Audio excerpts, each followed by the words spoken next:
Fertility education ಸೀರೀಸ್ಗೆ ಇವತ್ತು ನಿಮ್ಮ ಸ್ವಾಗತ. ಫೆಲೋಪಿಯನ್ ಬ್ಲಾಕ್, ಟ್ಯೂಬಲ್ ಬ್ಲಾಕ್ ಅಂದರೆ ಏನು? ಫೆಲೋಪಿಯನ್ ನಾಳ ಬ್ಲಾಕ್ ಅಂತ ಕೇಳಿರ್ತೀರ. ಫೆಲೋಪಿಯನ್ ನಾಳ ಬ್ಲಾಕ್ ಆಗಿದೆ, ಟ್ಯೂಬ್ ಬ್ಲಾಕ್ ಆಗಿದೆ ಅಂತ ನಿಮ್ಗೆ ಎಲ್ಲಾದರೂ ಮಕ್ಕಳಾಗದಿರೋ ದಂಪತಿಗಳು ಹೇಳ್ತಾರೆ. ಹಾಗಂದ್ರೆ ಏನು? ನೀವು ಮಕ್ಕಳಾಗದಿದ್ದಾಗ ಫಸ್ಟ್ ಟೆಸ್ಟ್ ಮಾಡೋದು HSG ಅಂತ ಮಾಡ್ತೀವಿ, ಹಿಸ್ಟೋಸಾಲ್ಪಿಂಗೋಗ್ರಾಮ್. ಇದರಲ್ಲಿ ಏನು ಮಾಡ್ತೀವಿ ನಾವು?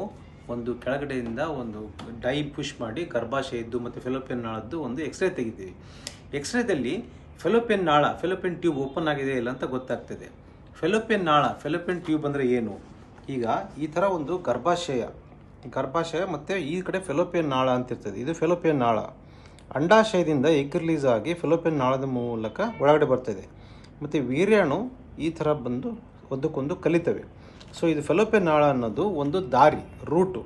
ಸೊ ಇಲ್ಲಿ ಬರೋ ಅಂಡಾಶಯ, ಈ ವೀರ್ಯಾಣು ಒಂದಕ್ಕೊಂದು ಕಲಿಯೋದು. ಕೆಲವೊಂದು ಸಲ ಇದು ಬ್ಲಾಕ್ ಆಗಿಬಿಡ್ತದೆ. ಬ್ಲಾಕ್ ಆದಾಗ ಅಂಡಾಶಯ ಬರೋದಿಲ್ಲ, ವೀರ್ಯಾಣು ಹೋಗೋದಿಲ್ಲ, ಒಂದಕ್ಕೊಂದು ಕಲಿಯೋದಿಲ್ಲ. ಸೊ ಇದಕ್ಕೆ ನಾವು HSG ಅಂದರೆ ಕೆಳಗಡೆಯಿಂದ ಒಂದು ಡೈ ಕಲರ್ ಹಾಕಿ ಒಂದು ಎಕ್ಸ್ರೇ ತೆಗಿತೀವಿ. ಗರ್ಭಾಶಯ, ಫೆಲೋಪಿಯನ್ ನಾಳಗಳು ಕಾಣ್ತವೆ. ಸೊ ಇದರಲ್ಲಿ ನಾವು ಇದಕ್ಕೆ ಒಂದು HSC ಟೆಸ್ಟ್ ಅಂತ ಹೇಳ್ತೀವಿ. HSC ಟೆಸ್ಟಲ್ಲಿ ಏನು ಗೊತ್ತಾಗುತ್ತೆ ಅಂದರೆ ಫೆಲೋಪಿಯನ್ ನಾಳ ಓಪನ್ ಇದ್ದಾವ ಇಲ್ವಾ, ಎಗ್ಗು ಮತ್ತು ವೀರ್ಯಾಣು ಒಂದಕ್ಕೊಂದು ಕಲಿಯೋಕ್ಕೆ ಚೆನ್ನಾಗಿದೆ ಅಲ್ಲ ಅಂತ ಗೊತ್ತಾಗ್ತದೆ. ಇವತ್ತು ನಮ್ಮ ಹತ್ರ ಒಂದು ತುಂಬ ಇಂಟ್ರೆಸ್ಟಿಂಗ್ ಆಗಿರೋ ಒಂದು HSG ಇದೆ. ಒಂದು ಪೇಷಂಟ್ ಬಂದಿದ್ರು ಇವತ್ತು, ಟ್ಯೂಬಲ್ ಬ್ಲಾಕ್ ಅಂತ ಬಂದಿದ್ದಾರೆ. ಇಲ್ಲಿ ನೋಡಿ, ಇದರಲ್ಲಿ ನಿಮಗೆ ಕಾಣ್ತಾ ಇರೋದು ಇದೊಂದು ಗರ್ಭಾಶಯ. ಈಗ ತೋರಿಸಿದ್ನಲ್ಲ, ಇದು ಗರ್ಭಾಶಯ.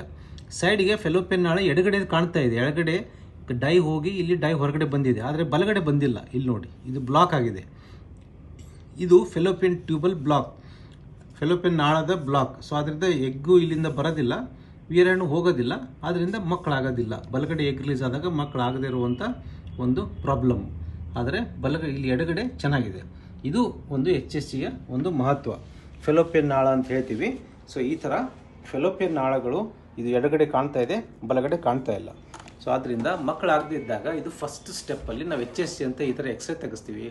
ಫೆಲೋಪಿಯನ್ ನಾಳ ಬ್ಲಾಕ್, ಫೆಲೋಪಿಯನ್ ಟ್ಯೂಬ್ ಬ್ಲಾಕ್ ಇದ್ದರೆ ಅದು ಓಪನ್ ಮಾಡ್ಲಿಕ್ಕೆ ಆಗ್ತದಾ ಅಥವಾ IVF ಚಿಕಿತ್ಸೆ ಮಾಡಬೇಕಾ ಅನ್ನೋದು ಬೇರೆ ಎಷ್ಟೊಂದು ಪ್ಯಾರಾಮೀಟರ್ ಮೇಲೆ ಡಿಪೆಂಡ್ ಆಗುತ್ತೆ. ನೀವು ಫರ್ಟಿಲಿಟಿ ತಜ್ಞರ ಹತ್ರ ಹೋದಾಗ ನಿಮ್ಗೆ ಅದನ್ನು ವಿವರವಾಗಿ ಎಕ್ಸ್ಪ್ಲೇನ್ ಮಾಡ್ತಾರೆ. ಬಟ್ HSG ಅನ್ನೋದು ತುಂಬ ಇಂಪಾರ್ಟೆಂಟ್ ಆಗಿರೋ ಒಂದು ಟೆಸ್ಟ್.